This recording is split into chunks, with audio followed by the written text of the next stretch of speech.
Hello everyone, I hope अच्छे होंगे अपने अपने घरों में। लास्ट क्लास का हमारा टॉपिक था डिवीजन ऑफ वर्क। इस क्लास का हमारा टॉपिक होगा authority and responsibility. See, Henri Fayol अपने सेकंड प्रिंसिपल ने पता है क्या बोलते थे? उन्होंने दो वर्ड्स का कंसीडर करा है। एक तो है अथॉरिटी, एक है रिस्पॉन्सिबिलिटी। इन दोनों वर्ड को शुरुआत करने से पहले ना इनका मतलब समझ लेते हैं। पहली बात, रिस्पॉन्सिबिलिटी वर्ड का मतलब होता है जिम्मेदारी। कि आपने अपने वर्कर को कोई ना कोई जिम्मेदारी दी कि भाई आपको ये, भाई तुझे ये वाला काम करना पड़ेगा। ये क्या है? रिस्पॉन्सिबिलिटी। और उस रिस्पॉन्सिबिलिटी को पूरा करने के लिए उसको क्या क्या अथॉरिटी, मतलब कौन कौन सी पावर लगेंगी, और ये दोनों चीज़ अगर इक्वल अमाउंट में उसको मिल जाएंगी तो वो इतना कैपेबल है कि वो अपने सारे गोल्स को अचीव कर सकता है on time with minimum cost. ठीक है। अब एक छोटा सा एग्जाम्पल लेते हैं। सपोज आपकी मम्मी कभी ना आपको घर में अकेला छोड़ कर चली गई। अब आपकी मम्मी ने आपको अकेले घर में छोड़ दिया, तो उन्होंने जाते जाते आपसे बोला कि बेटा आपको ना कपड़े धो के रखने हैं। मतलब जो हमारे कपड़े रखे हैं उनको धो देना।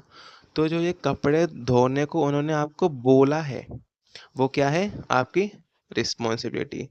लेकिन उन्होंने जाते जाते एक और बात बोल दी कि बेटा मैं तो रिस्पॉन्सिबिलिटी तो दी है, बट तेरे पास एक पावर है कि तू वॉशिंग मशीन को भी यूज़ कर सकता है। वो क्या होगी? अथॉरिटी। आइए इन दोनों का एक बार मतलब समझ लेते हैं क्या होता है इनका डेफिनेशन टाइप की। Authority is the right to give order. See, मान लो एक बिजनेस में तीन लोग हैं, बॉस, मैनेजर और वर्कर। अब बॉस ने अपने मैनेजर से बोला कि यार तू हर काम ना मुझसे पूछ पूछ के करेगा। अब अगर वो हर काम बॉस से पूछने में लग जाएगा, छोटा छोटा डिसीजन में बॉस के पास जा रहा है, तो वो काम कैसे करवा पाएगा? तो उसके पास भी एटलीस्ट कुछ पावर होनी चाहिए कि वो कुछ लोगों को ऑर्डर अपने एंड से दे पाए, उसको बार बार बॉस से ऑर्डर ना लेने पड़े, उसके पास खुद इतनी अथॉरिटी हो। और रिस्पॉन्सिबिलिटी क्या होता है? Responsibility are those task which are given to manager. ये वो छोटे छोटे टास्क होते हैं जो मैनेजर को दिए जाते हैं, और अगर ये पूरे नहीं होते तो इसके रिस्पॉन्सिबल कौन होगा? मैनेजर ही रिस्पॉन्सिबल है कि तुमने काम क्यों नहीं करके दिया। आइए आगे देखते हैं।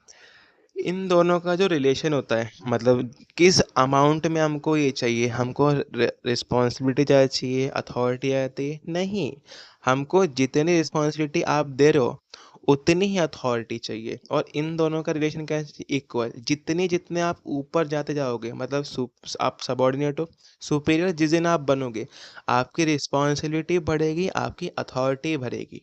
ये बात आपको ध्यान में रखना है। जितनी अथॉरिटी उतनी ही रिस्पॉन्सिबिलिटी, और जितनी रिस्पॉन्सिबिलिटी उतनी ही अथॉरिटी। आई होप आपको समझाओ। But there should be balance between authority and responsibility. लेकिन जो अथॉरिटी और रिस्पॉन्सिबिलिटी है, इन दोनों के बीच में एक बैलेंस बनाना चाहिए। जितनी रिस्पॉन्सिबिलिटी दे रहे हो उतनी क्या दो? अथॉरिटी।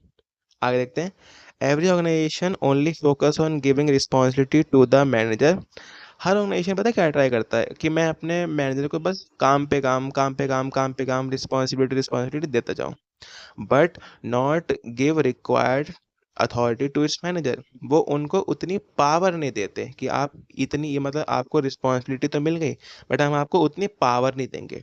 तो बॉस ऐसे कैसे काम होगा फिर बताओ? अगर आप चाहते हो कि आपके गोल्स अचीव टाइम पे हो, तो आपको ये दोनों चीज़ देनी पड़ेगी विद इक्वल अमाउंट। जितनी रिस्पॉन्सिबिलिटी दो उतनी ही अथॉरिटी दो। और जिस दिन आप ये दोनों चीज़ें एक साथ, मतलब सेम अमाउंट में अपने मैनेजर को देना शुरू कर दोगे, तो वो नेक्स्ट टाइम से अपने गोल अचीव कर लेगा। So every organization should give in equal amount. तो हर ऑर्गेनाइजेशन को ये चीज़ ध्यान रखनी चाहिए कि वो अथॉरिटी भी दे, रिस्पॉन्सिबिलिटी भी दे, but in a equal amount. अब एक ना लास्ट, यहाँ तक तो इसमें इतना ही था, बट आपकी बुक में थोड़े पॉइंट्स और दे रखे हैं तो इनको प्लीज़ पढ़ लीजिएगा। मैं आपको बता देता हूँ।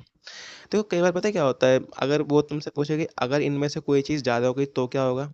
देखो, अगर रिस्पॉन्सिबिलिटी आप ज़्यादा दोगे, मतलब काम पे काम, काम पे काम, काम पे काम दिए जा रहे हो, बट उससे होगा क्या? मैनेजर को लगेगा यार मेरे को कितना काम करना पड़ता है, मेरे लिए ओवर बर्डन है। तो अगर ये ज़्यादा दोगा तो उसे लगेगा ओवर बर्डन दे दिया।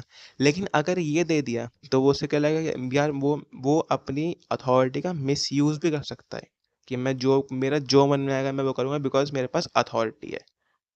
बट ये तो इक्वल नहीं है। तो आपको अपने ऑर्गेनाइजेशन में कैसे रखना है? इक्वल।